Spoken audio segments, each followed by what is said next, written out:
జగిత్యాల జిల్లా కేంద్రంలోని మాజీ మంత్రి జీవన్ రెడ్డి నివాసంలో స్వర్గీయ ప్రధానమంత్రి ఇందిరాగాంధీ వర్ధంతి కార్యక్రమాన్ని ఘనంగా నిర్వహించారు. ఈ సందర్భంగా మాజీ మంత్రి జీవన్ రెడ్డి, కాంగ్రెస్ పార్టీ నాయకులు, యువజన కాంగ్రెస్ పార్టీ నాయకులు, కార్యకర్తలు, మాజీ ప్రజాప్రతినిధులు జీవన్ రెడ్డి నివాసం నుండి పాత బస్టాండ్ వరకు కాంగ్రెస్ పార్టీ జెండాలు పట్టుకుని ర్యాలీగా తరలి వెళ్లి ఇందిరాగాంధీ విగ్రహానికి పూలమాలలు వేసి నివాళులర్పించారు. అంతకుముందు ఇందిరాభవన్ లో ఇందిరాగాంధీ చిత్రపటానికి పూలమాలలు వేసి మౌనం పాటించి నివాళులర్పించారు. ఇందిరాగాంధీ అమర్ రహే, బేటా కా బలిదాన్, యాది కరేగా హిందుస్థాన్, కాంగ్రెస్ పార్టీ జీవన్ రెడ్డి జిందాబాద్ అంటూ కార్యకర్తలు నినాదాలు చేశారు. ఈ సందర్భంగా జీవన్ రెడ్డి మాట్లాడుతూ దేశ స్వాతంత్రం అనంతరం దేశం కోసం దేశ సమగ్రతను కాపాడేందుకు ప్రాణాలు త్యాగం చేసింది ఖలిస్తాన్ ఉగ్రవాదులు నిర్వహించేందుకు చర్యలు చేపట్టి ప్రాణాలు పోగొట్టుకున్నారని అన్నారు. పాకిస్తాన్ లో ముప్పు వాటిల్లకుండా ఇందిరాగాంధీ రాజ్యాంగ నీతితో పాకిస్తాన్ రెండు ముక్కలుగా చీల్చి దేశంలో శాంతి నెలకొల్పారని గుర్తు చేశారు. తాగడానికి నీళ్లు లభించని ప్రాంతంలో శ్రీరామ్ ప్రాజెక్టు నిర్మించి సస్యశ్యామలం చేసినట్లు ఆయన పేర్కొన్నారు. ఇందిరాగాంధీ ఆలోచన విధానం ఆదర్శనీయమని ఆయన సందర్భంగా పేర్కొన్నారు. కుల మతాలకు అతీతంగా యావత్ జాతిని ఏకతాటిపైకి తీసుకువచ్చేందుకు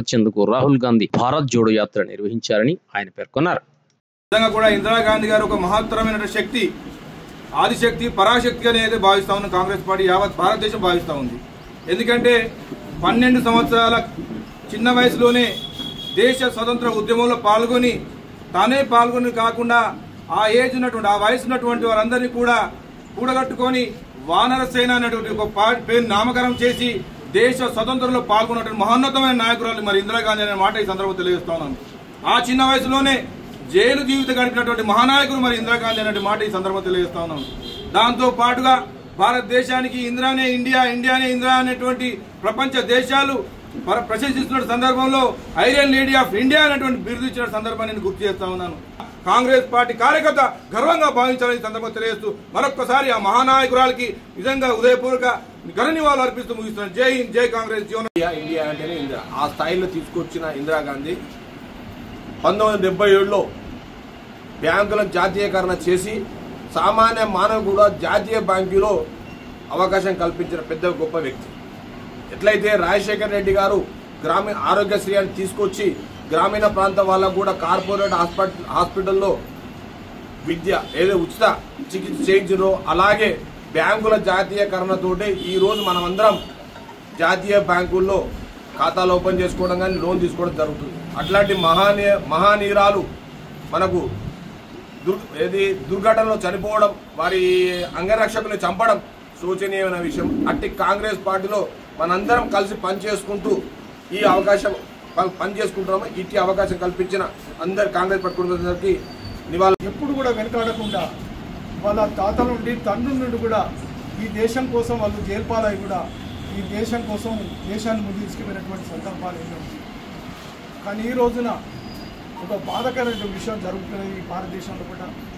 మరి ఈ సందర్భంలో ప్రతి ఒక్కరు చాలా వరకు జాగ్రత్త ఉండేటువంటి పరిస్థితి ఏర్పడింది. మన భారతదేశాన్ని ఐక్యతగా, సమైక్యతగా కాపాడేటువంటి బాధ్యత ఇప్పుడు ప్రతి ఒక్క భారతీయుని పైన ఉందని చెప్పేసి నేను మనవి చేస్తున్నాను. పల్లె ప్రాంతంలో మాత్రం ఇందిరాగాంధీని ఒక తల్లి లెక్క భావిస్తారు. ఎందుకంటే ఇవాళ ఇందిరాగాంధీ ఉన్నది కాబట్టి ప్రతి రైతు కళ్ళల్లో ఆనందం ఉంది. ప్రతి భారతీయుని నోట్లోకి 5,000 అన్నం ముద్దగా వెళ్తున్నాయంటే అది ఇందిరమ్మ కల్పించినటువంటి ప్రాజెక్టులు. కానీ మనకు ముఖ్యంగా మన ఉత్తర తెలంగాణ శ్రీరామ్ సాగర్ ప్రాజెక్టు లేకంటే ముందు మనది ఒక ఎడారి ప్రాంతంగా ఉండే అటువంటి ఈ తెలంగాణ, మన ఉత్తర తెలంగాణలో ఎవరిని, ఏ రైతును మందరించినా, ఎవరిని సాటి వ్యక్తిని ఎవరిని కదిలించినా కూడా ఈరోజు రైతు కళ్ళల్లో ఆనందం ఉందన్న తెలంగాణ ప్రాంతంలో ఉన్నోళ్ళు కొందరు హాయిగా ఇలా గుండెల మీద నిద్రపోతుండ్రన్న కూడా అది ఇందిరమ్మ దయవల్ని, ఆ ఇందిరమ్మ కట్టించిన ప్రాజెక్టుల దయవల్ని. ఇందిరాగాంధీ గారి గొప్పతనం ఏమనేది చాలా తెలియాల్సి ఉంది. అయితే ఈరోజు ఈ సాంకేతిక పరిజ్ఞానానికి మొట్టమొదటిగా ఇందిరాగాంధీ గారి ఆధ్వర్యంలోనే మరి అంతరిక్షంలో ఉపగ్రహాన్ని ప్రవేశపెట్టి, రాకేష్ శర్మ గారి ఆధ్వర్యంలో ఉపగ్రహాన్ని ప్రవేశపెట్టి ఈరోజు ఇంత టెక్నాలజీకి దఫదఫాలుగా ఈరోజు ఇంతవరకు ఈ భారతదేశాన్ని తీసుకురావడం జరిగింది. అదేవిధంగా గరీబీ హఠావో నినాదంతో, హరిత విప్లవంతో, రాజభరణాల రద్దుతో ఈ దేశంలో ఉన్న ప్రతి ఒక్కరికి అన్ని హక్కులు పొందే విధంగా వారు చేయడం జరిగింది. అటువంటి పార్టీలో ఉన్నందుకు ఈరోజు మేము యువకులుగా ఎంతో గర్వపడుతున్నాం. అదే ఆఫ్ ఇండియా అంటేనే ఇందిరాగాంధీ. ప్రతి ఒక్క పల్లెటూరులో ఇప్పుడు ఇందిరమ్మ పేరు అంటే ప్రతి ఒక్కరికి తెలిసి ఉంటుంది. అంటే వృద్ధుల నుంచి బాలల వరకు కూడా ఇందిరమ్మ ఇల్లు అనేది ప్రఖ్యాతిగాంచింది మన ఇండియాలో. అలాంటి ప్రఖ్యాతిగాంచడానికి కారణము అట్టడుగు వర్గాల వారికి కూడా కూడు గుడ్డ నీడ ఉండాలి అనే ఉద్దేశంతో ప్రతి ఒక్క హరిత విప్లవంతో ఆహారం అందరికీ అందాలనే అదేవిధంగా ఇందిరమ్మ ఇండ్లు అనేది పెట్టడం జరిగింది. అదేవిధంగా ఆమెకి మన కాంగ్రెస్ పార్టీ అంటేనే ప్రాణ త్యాగాల పార్టీ. ఎందుకంటే ఇందిరాగాంధీ గారికి ఉగ్రవాదుల దాడిలో ప్రాణానికి ముప్పు ఉందని చాలామంది చెప్పడం జరిగింది. అయినా కానీ వినకుండా దేశం ముఖ్యం, మన ప్రజలు ముఖ్యం అనే ఉద్దేశంతో ఉగ్రవాదులను మట్టు పట్టించి ఆమె ప్రాణానికి ముప్పు తెచ్చుకొని ఆమె ప్రాణాలే దేశం కొరకు త్యాగం చేసిన ఘనత ఇందిరాగాంధీ గారిది, రాజీవ్ గాంధీ గారిది. అలాంటి పార్టీలో ఉన్నందుకు మనందరూ గర్వపడాలి. ఎందుకో కొంతమంది ఇప్పుడున్న వాళ్ళందరూ కూడా ప్రాణం అనేసరికి ప్రాణానికి త్యాగం చేసేవారు ఎవరూ లేరు. అలాంటి త్యాగాలు చేసిన పార్టీ ఘనత కాంగ్రెస్ పార్టీది. ఇందిరాగాంధీ గారు ఎన్నో త్యాగాలు చేయడమే కాదు, అట్టడుగు వర్గాల వారికి కూడా ఎన్నో ఉపయోగకరమైన సంక్షేమ పథకాలను తీసుకొచ్చి ప్రతి ఒక్కరిని కూడా ఉన్నత విద్య ఉండే విధంగా చూడడం జరిగింది.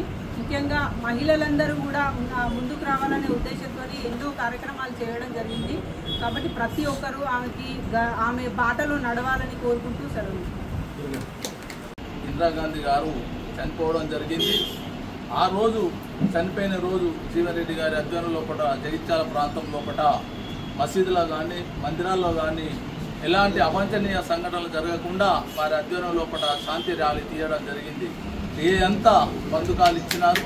ఆ రోజు 84 లోపల వారి అధ్వర్యం లోపల దాదాపు 200-300 మందిని జగిత్యాల ప్రాంతం అంతా తిరుగుతూ ఎలాంటి ఇబ్బందులు కలగకుండా ప్రజలు ఓపికతో ఉండాలి, ఇందిరాగాంధీ చనిపోయినందుకు ఏమన్నా విధ్వంసం జరగకుండా కాపాడాలని చెప్పి వారు సందేశం ఇవ్వడం జరిగింది.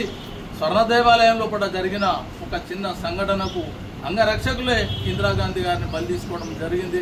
చాలా దురదృష్టమైన విషయం. ఈ దేశ స్వాతంత్రం కొరకు ఆనాడు ఎందరో మహానుభావులు ప్రాణాలు త్యాగం చేస్తే దేశ స్వాతంత్రానంతరం ఈ దేశ సమగ్రతకు సమైక్యత కొరకు ఏదైతుందో ప్రాణాలు అర్పించినటువంటి త్యాగమూర్తి మరి శ్రీమతి ఇందిరాగాంధీ గారు మాత్రమే అని చెప్పక తప్పదంటున్నాను. ఇప్పుడు దేశ సమగ్రత ఐక్యత కాపాడటంలో భాగంగా ఆనాడు స్వర్ణ దేవాలయంపై ఏదైతుందో ఖలిస్తాన్ ఉగ్రవాదులను నిలువును పెట్టేయడానికి మరి మిలిటరీ యాక్షన్ చర్యలు చేపట్టడం ఆ నిర్ణయంతో ఏదైతుందో ఏనాడైనా తన ప్రాణాన్ని ముప్పు వాటిల్లుతుందని చెప్పని ఊహించి కూడా ఆమె తన ప్రాణానికంటే మరి దేశ సమగ్రత గొప్పది అనే ఒక భావనతో ఏదైతున్నదో మరి నాడు ఖలిస్తాన్ ఉగ్రవాదులను నిలువురిపై చేయడంతో ఈ దేశ సమైక్యత సమగ్రత నిలబడదని చెప్పక తప్పదని చెప్పంటున్నాను. ఇవాళ భారతదేశం ఏదైతుందో ప్రపంచ దేశాల్లోకెల్లా ఒక గుర్తింపు చెందినటువంటి ఒక గొప్ప దేశంగా పరిణమిస్తుందని చెప్పంటే అది ఇందిరాగాంధీ గారి యొక్క పాలన, వారి యొక్క నిర్ణయాలని చెప్పక తప్పదంటున్నాను. దేశ స్వాతంత్ర సందర్భంగా మరి ఆనాడు ఆంగ్లేయులు ఏదైతుందో ఒక విధమైనటువంటి ఒక చీలిక అంటే ఇటు మన భారతదేశానికి స్వతంత్రం ప్రకటించడంతో పాటుగా పాకిస్తాన్ మనకి ఎప్పటికీ పక్కలో పల్లె ఉండే విధంగా మరి ఆ పాకిస్తాన్ కూడా ఏర్పాటు చేయడం జరిగింది. కానీ పాకిస్తాన్తో ఏదైతే మన భారతదేశానికి ఎప్పుడు ఏ విధమైనటువంటి ఒక ముప్పు వాటిల్లకుండా ఏదైతుందో ఆనాడు మరి పాకిస్తాన్పై యుద్ధం ప్రకటించి ఇలా పాకిస్తాన్ 2 ముక్కలుగా అంటే వాస్తవం చెప్పాలంటే అది ఒక యుద్ధ నీతి అని చెప్పంటున్నా, రాజ్యాంగ నీతి, విదేశాంగ నీతి అని చెప్పంటున్నాను. ఇలా మనకేదైతుందో ఈనాడైనా మన పొరుగు దేశం మన దాయాది దేశంతో మనం ముప్పు వాటిల్లకూడదు అనే ఒక భావనతో మరి పాకిస్తాన్ 2 ముక్కలుగా చీల్చడంతో ఒకవైపు బంగ్లాదేశ్ ఏర్పడటం ఈనాటి వాళ్ళు ఏదైతే ఐక్యంగా ఉండలేకపోతుందని చెప్పి అంటున్నాం. ఇలా భారతదేశం ఇంత అంటే సుభిక్షంగా ఉంటుంది, పొరుగు దేశాలతో ఏ విధమైనటువంటి ఒక అభద్రత లేకుండా కొనసాగుతుందని చెప్పంటే అది ఇందిరాగాంధీ గారి యొక్క నిర్ణయం చెప్పక తప్పదని చెప్పండి. దేశంలో ఏదైతున్నదో కుల మతాలకు అతీతంగా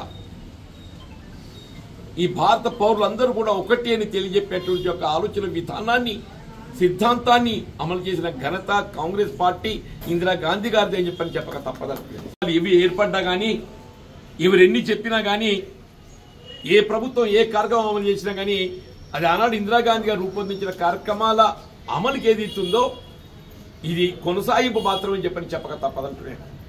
నిజంగా కూడా ఆశ్చర్యం కలుగుతుంది. ఇప్పుడు మన గృహ నిర్మాణ కార్యక్రమం చేస్తుంటే మన సొంత స్థలం ఉన్న వారికి మాత్రమే ఇల్లు ఇవ్వగలుగుతున్నాను. కానీ ఆనాడు ఏది ఇస్తుందో ఇందిరాగాంధీ ఆ కాలంలో మనం చెప్పంటాను నేను, ఆ కాలంలో 50 సంవత్సరాల క్రితం వీళ్ళు భూసేకరణ ద్వారా భూమి సేకరించి సామూహికంగా ఇవాళ నిరుపేద వర్గాలకు ఏదైతుందో గృహ నిర్మాణ సముదాయాన్ని నిలబెట్టినటువంటి యొక్క ఆలోచన నిజంగా ఇందిరాగాంధీ గారి జీవితకాలం మనము వారిని గుర్తుంచుకునే విధంగా చెప్పంటుంది.